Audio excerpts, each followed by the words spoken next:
Okay.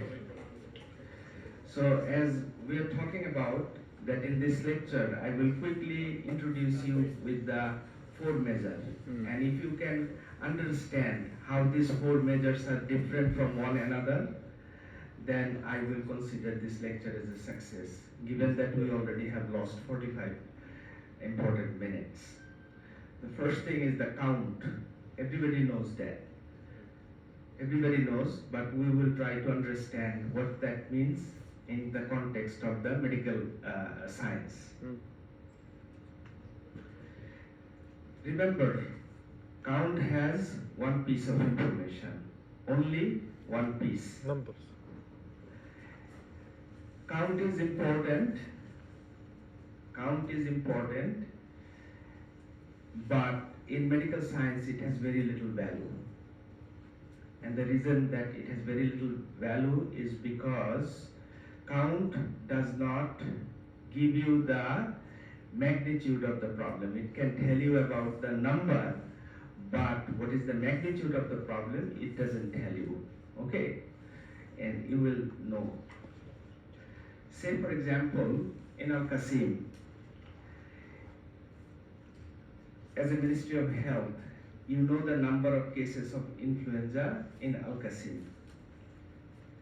If it is hundreds and thousands of people, it is helpful to you, this piece of information, to allocate the resources, how many doctors you need, how many nurses you need, how many antibiotic you need, antiviral drug, all of these things. But that does not tell you, is the influenza is a big problem in Al-Qasim or a small problem? Why is that? Because it's a number. Because in order to know that, you need to know the population of Al-Qasim. Just number of cases, number of disease is useful only to some extent, but from the medicine or the epidemiological point of view, it has very little value. Okay, it will be clear to you. It's not specific, Doctor. It's not specific, okay. If you just look at this example, it will be readily clear to you. You have these two city A and B, and whatever the disease is, diabetes or heart disease or stroke, in the city A, you have the 20 cases of the disease, and the city B, you have 100 cases of the disease. That's the count. So if you are the policymaker or the health administrator, and if you are only given this piece of information, what you will conclude? You will conclude that city B is doing worse.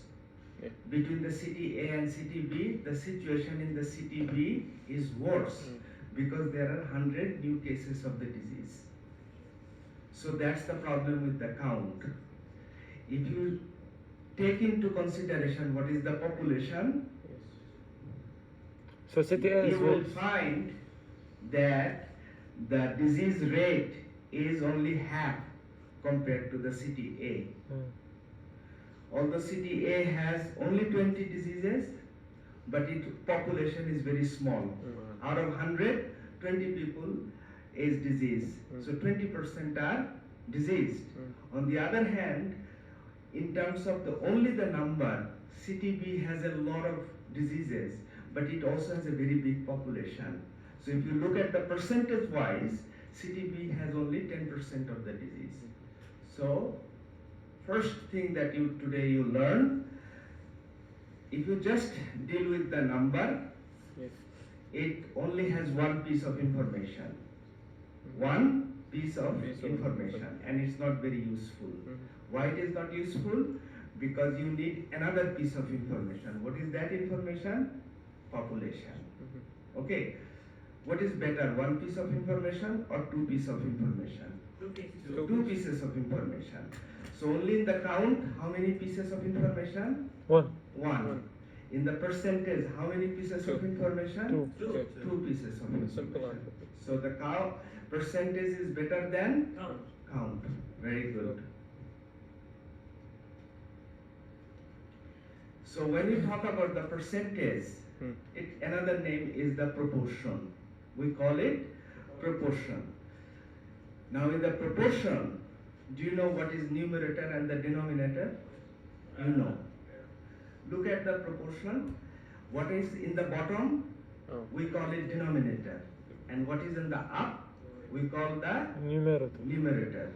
So proportion or the percentage, one key fact is whatever is in the numerator must be present, included into the denominator. Without that, you cannot calculate proportion. So, if out of 100 people, 25 has the disease, that how many people don't have the disease? 700. 75. Yes.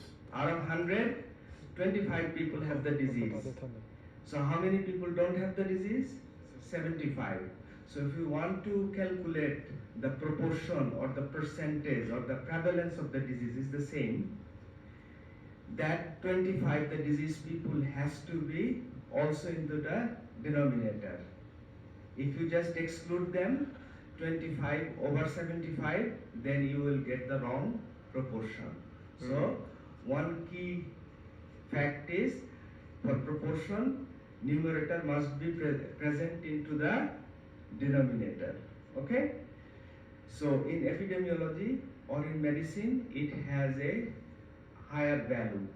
It's two pieces of information.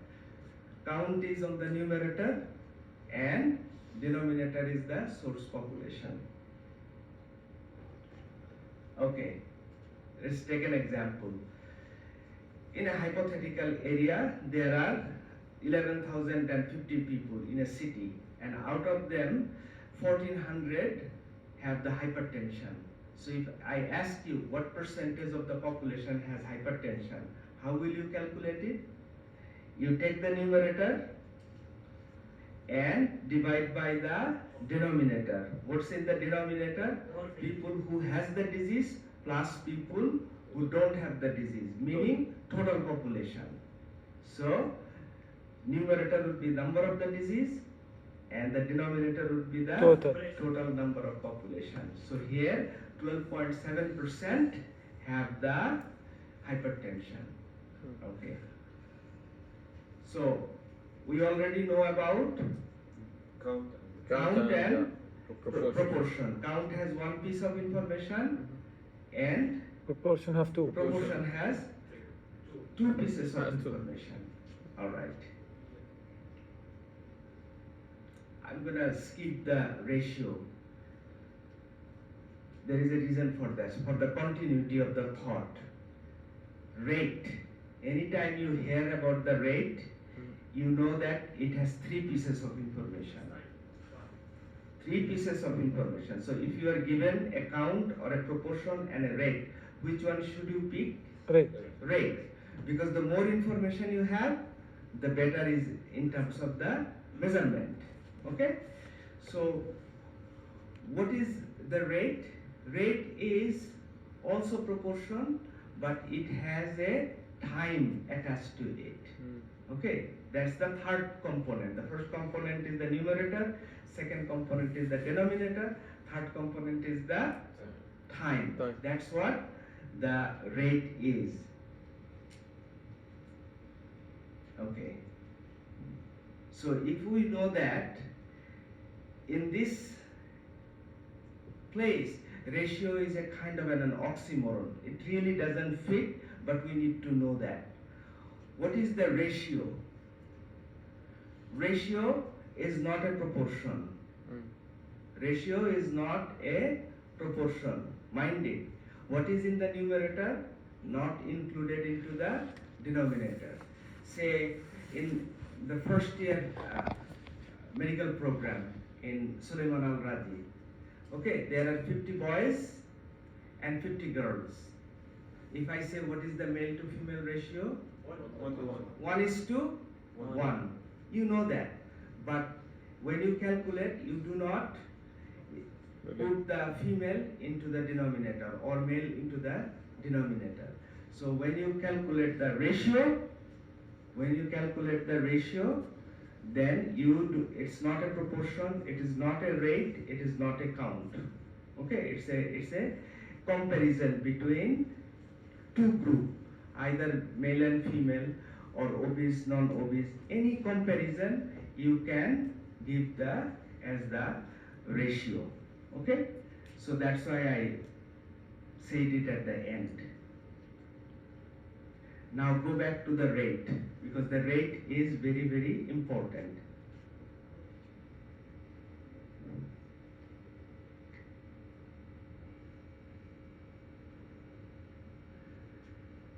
Rate is the numerator and the denominator, and also has a time attached to it.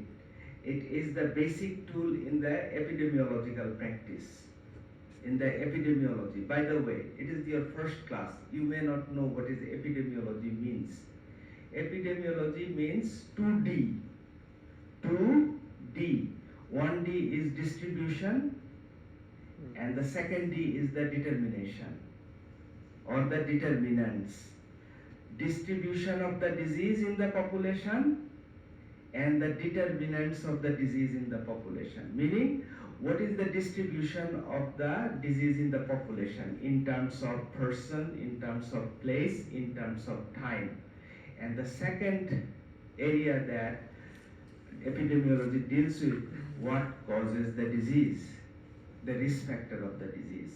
Like, that's why epidemiology, without epidemiology there is no medicine. Epidemiology is the mother of the medicine. Any disease that we understand, it has to start with the epidemiology. Okay?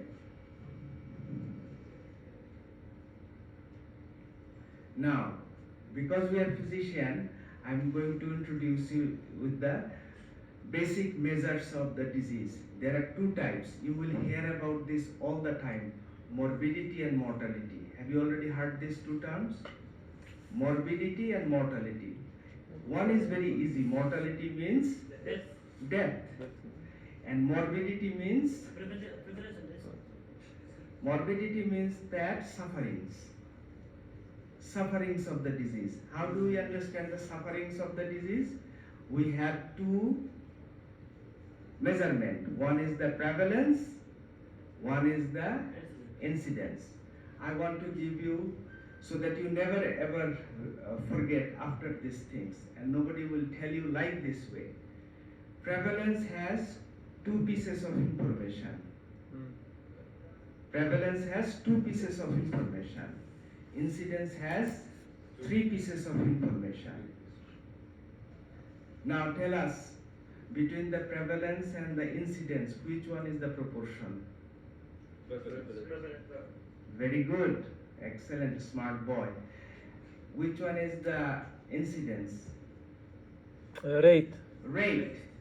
Remember, incidence is always a rate, and prevalence is always a proportion. Okay? So now let's try to understand how the prevalence is a proportion and how incidence is a rate. Remember the example that I just gave in a hypothetical city. What was the proportion of hypertensive patient? You remember that?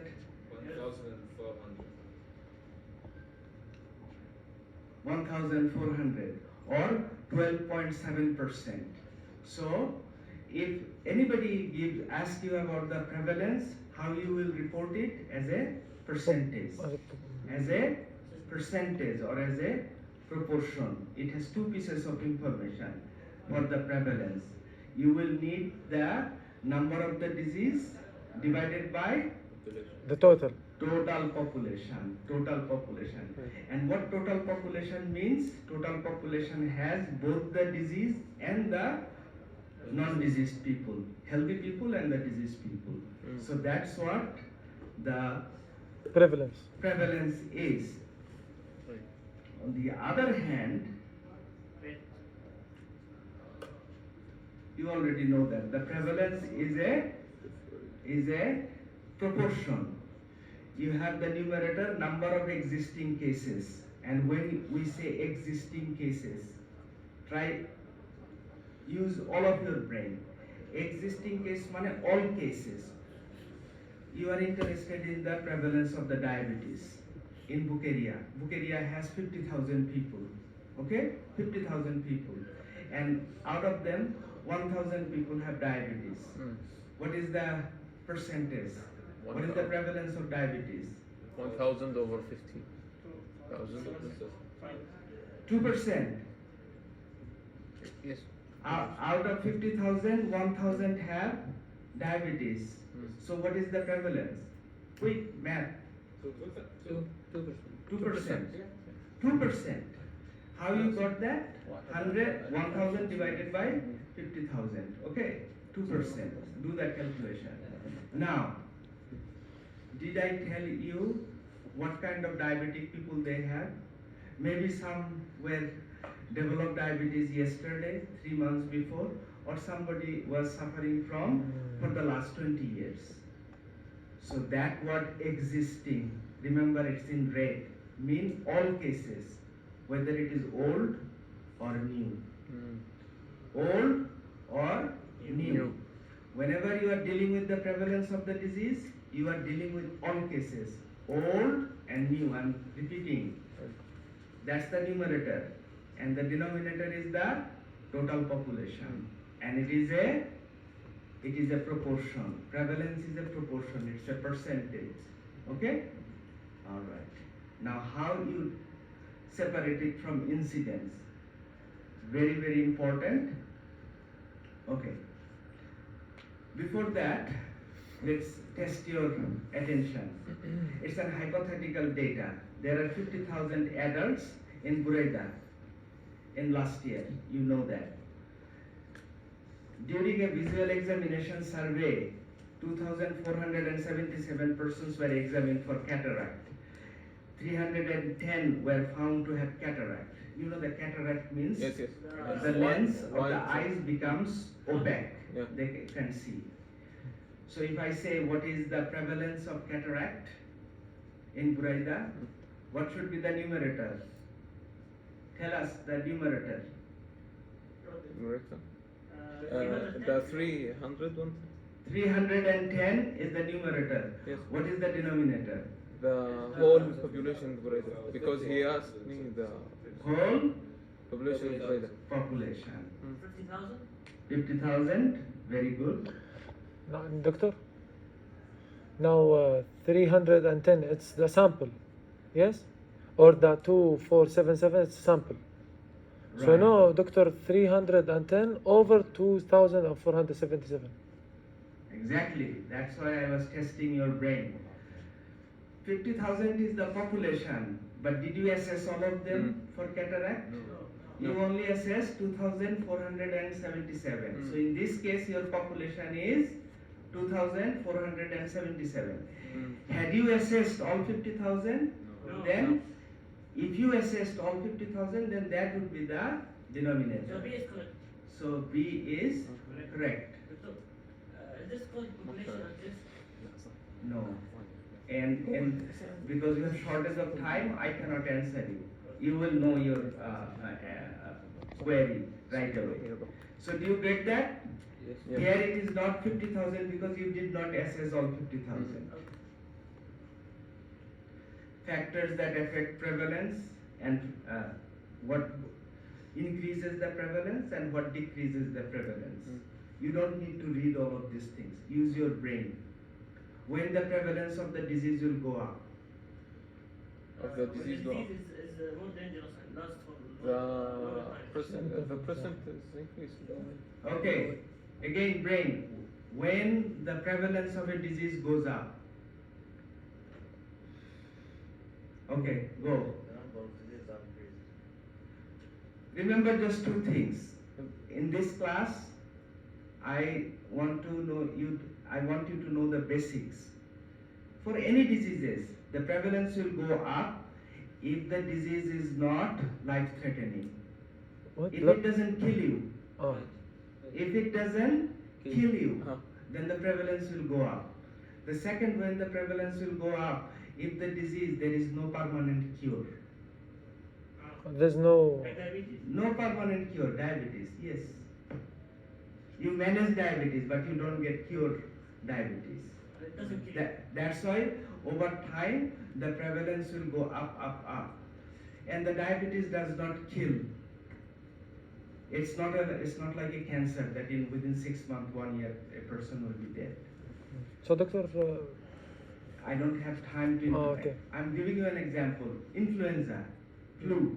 Mm. Its prevalence goes up? No. Because when the influenza happens, within 7 days, we are get rid of the flu. We completely get cured. Yes. So prevalence of the influenza goes up and goes down. Goes down. Up, goes down. Yes. It's like seasonal. Yeah. But for diabetes and the obesity, The increase. it creeps up, go up. Why? Because diabetes or obesity is not a life-threatening disease and there are no permanent cure. Mm. Very good. All right. Incidence. Incidence is a percentage or a proportion or a ratio. it's proportion. Incidence, is it a percentage? Is it a proportion? Rate, is it a rate. ratio? Right. Because It's none of them. Oh, It's the rate. Rate, yeah. I was trying to Okay. confuse you. أنا You إذا have to طب- be alert in my class. يعني إذا طب- It is a rate. Rate has how many pieces of information? Three. It has a numerator, it has a denominator, Answer. it has a time. Now time is, when we calculated prevalence, time was not there. Time was not there, only numerator and the denominator. So time is different, I understand. But you should also know that in the case of incidence, the numerator and the denominator also is different. Also is different. Incidence, if you want to calculate incidence, you will need 3 pieces of information. One is the new cases. New cases, Yes. new form of disease. Not the old cases. Not the Very old exactly. cases. Yes, yes. Only the Ju- new The cases. new cases. You will have to have a time Mhm. and the denominator is not the total population. Denominator is people at risk.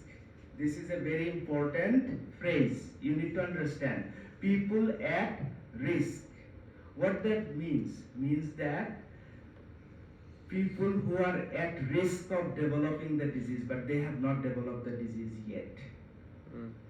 Meaning, a person should have theoretical potential to develop the disease, but he has not developed it yet. So, are men at risk for ovarian cancer? No. No. Men don't have ovaries. They don't have uterus. Yes. So, when you calculate the incidence of the uterus or the incidence of the, say, ovarian cancer, will you include men? No. No. So that's what people at risk means. Now, not only that, so when you will calculate incidence of the ovarian cancer, you are only considering Female. females. Female. But will you consider the females who have developed ovarian cancer into the denominator? No. No. Because they are not disease free. They already have the disease. Okay? It will be clear.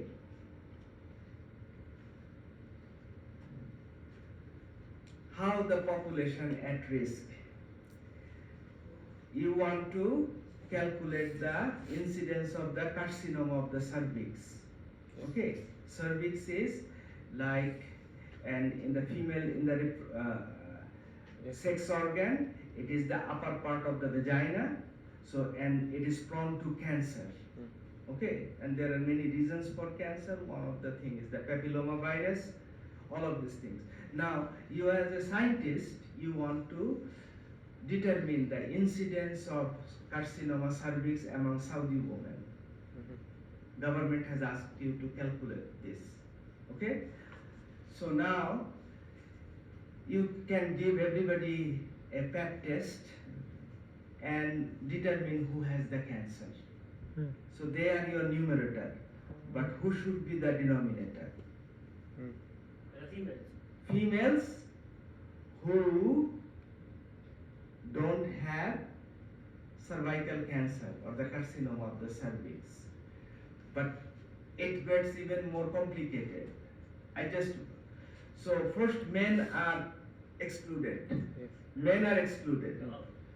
Are all female included into the denominator? Maybe all the women is not risk.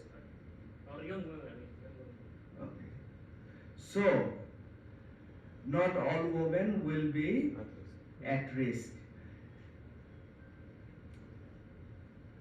The research has shown that women who are at higher risk of developing carcinoma of cervix are the women of the reproductive age. Reproductive age, okay? Particularly when they start having, they start the sexual activity, okay? So that's why actually it's not correct. Should be 40 years old. It should be more likely that 25 to 69, yes.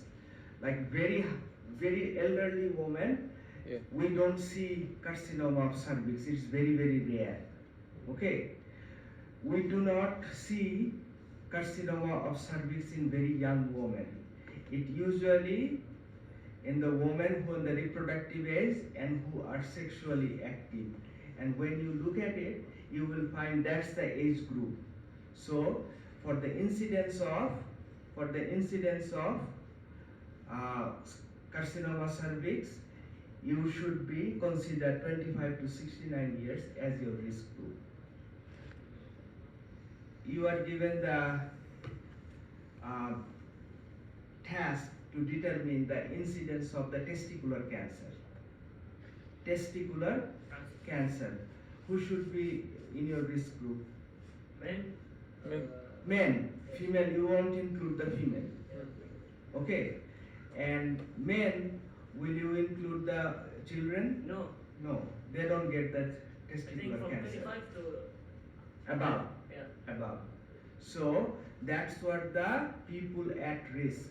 People at risk means people who have the potential. They have the chance to develop the disease, but they have not developed it yet. So that's the denominator for incidence. So, doctor, the denominator will be the total of the men, all of the men. In the Let's look at. I wish that it were like a more interactive session. I only have a few minutes to complete it. Let's look at incidence again. What is the numerator? Number of new cases. What is the denominator? Number of people at risk. And there is a time. If you look at it, it will be clear to you. Always there is an exercise. So in Unaiza, there are 50,000 people who are free of heart diseases in January 2022.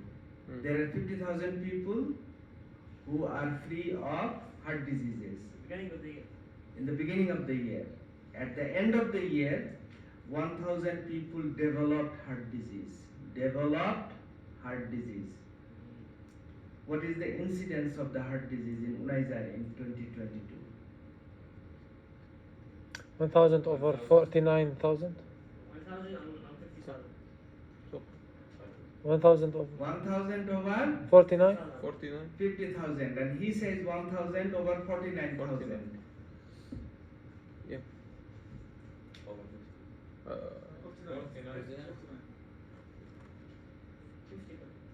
40. Very good. I think that the guys who are saying 49, they listen to me very carefully, and that's why they are saying 49,000. Yes. But the person who says 50,000 is actually correct. Yes. Why it is correct? Because 50,000 people are free of heart disease. Free of heart disease, meaning they don't have the heart Listen. disease. Okay? Okay. They have the potential to develop the disease. And out of them, how many develop the disease? 1,000. Remember, if in your block exam, if I give you an example, a scenario, is it talking about the incidence or the prevalence? What is the key word for you to know that this I'm talking about the incidence? The time. Time, you. Time. That's fine. New cases, disease free, Develop. developed. Very, very good. Anytime you hear the word developed, you know that it's talking about incidence and not about prevalence. So incidence, new cases, people at risk, time, develop. These are the key words. If you hear that, then you think about incidence. What are the keywords that you should be thinking of if there is a scenario of prevalence? There was diagnosed. All cases, Yes. old or new cases, old or new New. cases, and the source population or overall population. Overall, meaning total Talking population. about the past. Anyway. Talking about the past or any point of time. Total population or source population, not people at risk, and all cases. Then it should trigger you the prevalence. Okay? Okay. All right.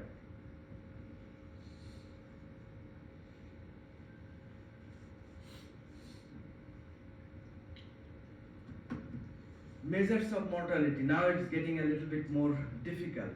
I will talk for another 10 minutes. Mortality.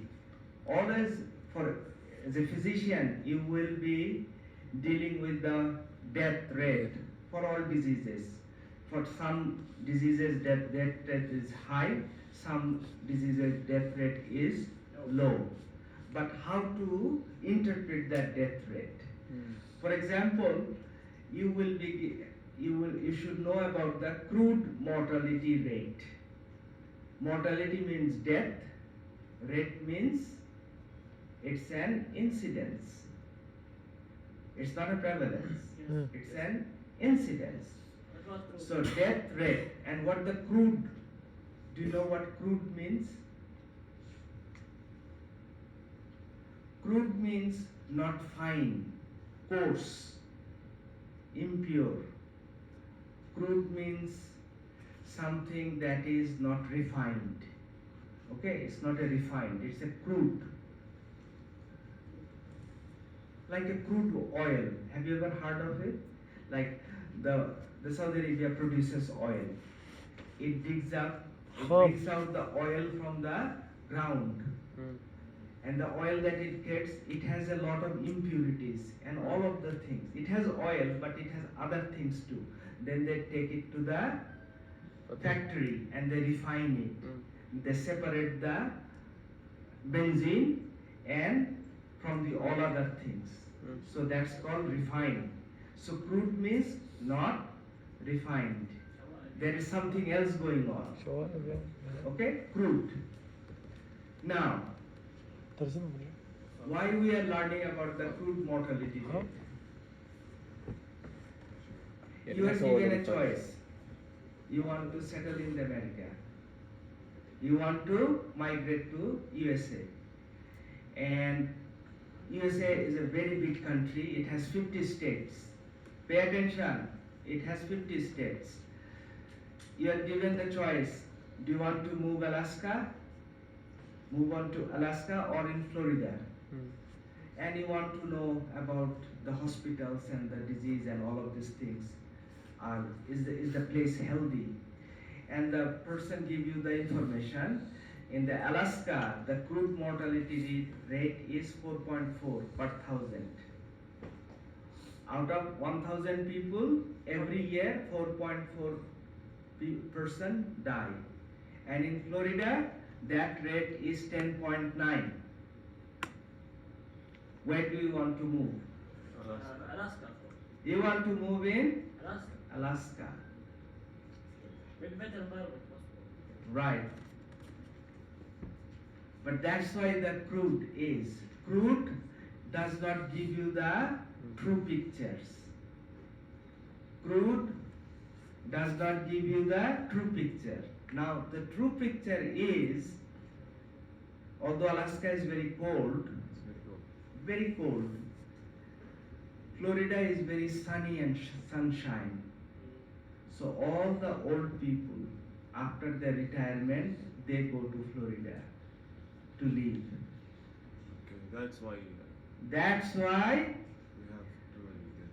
that's why the death rate in Florida is higher, because all the old people are there, and in Alaska, young people are there.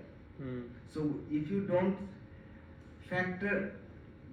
take that factor into account, you will immediately conclude Florida is a bad place. People die over there. So you have to take into account the population composition, what is the age and the sex and the race. Okay? Alright? So if you take all of this into account, you will find actually Alaska is a better place. Sorry, Florida is a better place. Okay, Florida is a better place. Lots of sunshine, lots of warmth, lots of fruits and vegetables. But the problem is only the old people. Is the state of the retired people. Okay. So what do you learn? Anytime anybody gives you a crude rate, It's not. it does not tell you the total picture. It is hiding something. Okay. So what kind of rate then you should be asking for mortality? If you are given crude mortality rate and age specific mortality rate, which one you should take? Age specific mortality. Age specific mortality rate. Age specific mortality rate. Here I am giving you a example. This is a very difficult one. See whether anyone can figure it out. This is the crude rate. All ages. Age is not taken into account. Crude rate. What is the death rate in Saudi? 15.2. 10,000. And non-Saudi, per 1,000 or per 100,000, that's not the question. That's not, the non-Saudi, it's 9.8 in the crude. If you are just given the crude, where, among which people the death rate is higher? Saudi. Okay. Now, someone has given you the death rate, breakdown of the death rate by age. Less than 1 year, 1 to 4, 5 to 7, 8 to 44, 45 to 65, and greater than 65. If you look at the rate, what you see that every age category, death rate is actually higher in the non-Saudi, isn't it? Yes. In every. So, what is going on here? Every category, the death rate is higher among the non-Saudi, but if you look at the crude, you find that Saudi has a higher death rate. Yes? Because the average age of non-Saudi is less than the average age of Saudi. Yes, I think. If we sum the whole rate Okay. and It's a difficult, like, The number of old people of Saudi people is more than the number of old people of non-Saudi. okay. You will not be able to guess. It's a very difficult, like a tricky things. Non-Saudi. Who are the non-Saudi here? All of the world. All of the world. All the non-Saudis are young people. They come here to work. Don't you see when you go to the souk and the market, people are working, like from from the India, Pakistan, Bangladesh. Someone like me has come for work. Hmm. These are the young and middle-aged people. Not very many old people. Say after 65 they come to work here. Or the very little children come here. Hmm. So the non-Saudi, the demographic is young people. Hmm. But for Saudi, the most of the people are here. So that's why, because the death rate is higher in the very young people, and over there, all the Saudis are dying here, but no non-Saudis are dying here, because there is no non-Saudi. People here come here to work. Millions of people have come. They have to have at least 18, and by 50 they go back. So all the non-Saudis are in this category, and the Saudis are all over. So that's why, if you just look at the crude, it will give you a false result. You will think that the Saudis are not very healthy. They have a higher death rate. But if you go for the age specific, you will find that no, Saudis are doing fine. They have a lower death rate than the non-Saudis. Okay?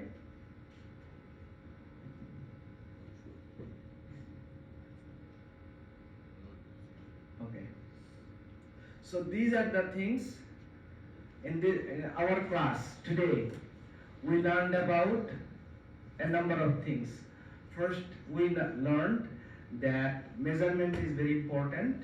We learned about the 4 measures: Count. count, proportion, rate, and Ratio. Ratio is very different.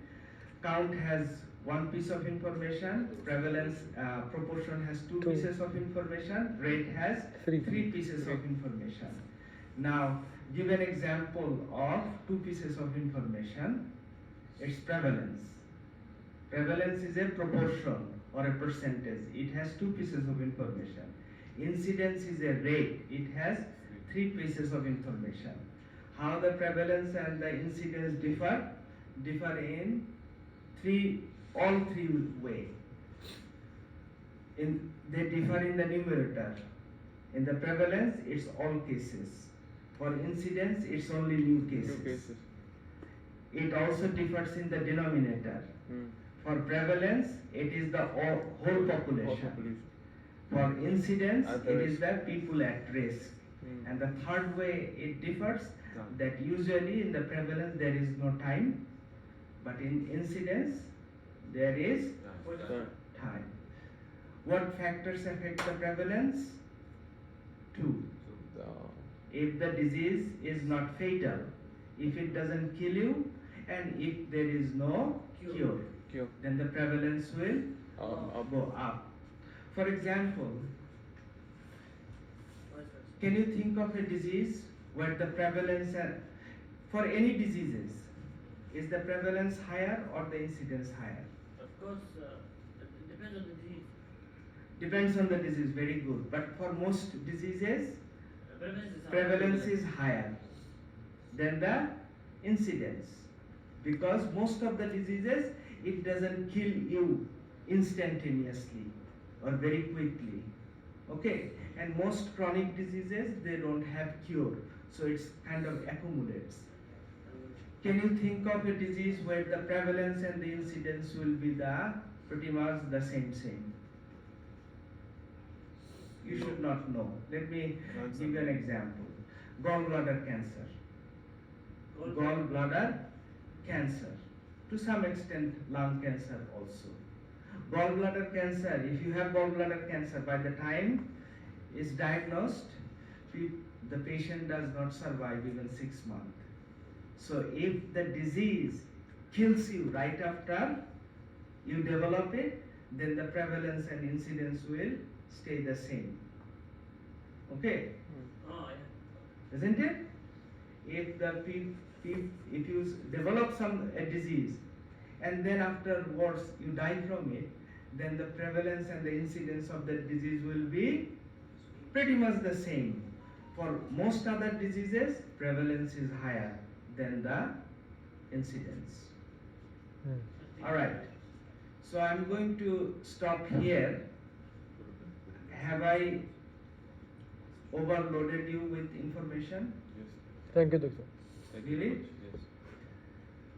This gentleman had a question, and because in the lecture we don't have the option to actually interact with you, and today we started the class 45 minutes later, and the another Dr. Julian is waiting, so she can talk about the other stuff. She will talk about what is the variable and what are the mean, median, Mode. central tendency. How many of you have done the PYP here? Okay, so it will be easier for you. The second portion will be easier for you. You had a question. Me? Yes. No. It has been solved. It has been solved?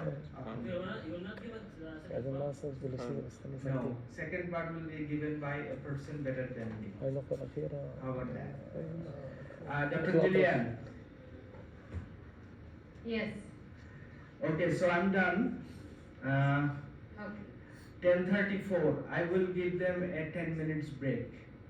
We'll give you 10 minutes break. Okay, Doctor. Yeah, let me just say one thing real quickly so everybody knows. I mean, we had these difficulties, but the overview of 1.1 is you have 3 sessions with us, okay? You have this lecture that Dr. Sakiba has given, the practical that I will give now, and then one more lecture later on. In all 3 are different topics. So there's no repeating or practicing or anything like this. We will hit you with 3 different topics, so you should come to all 3 sessions, okay?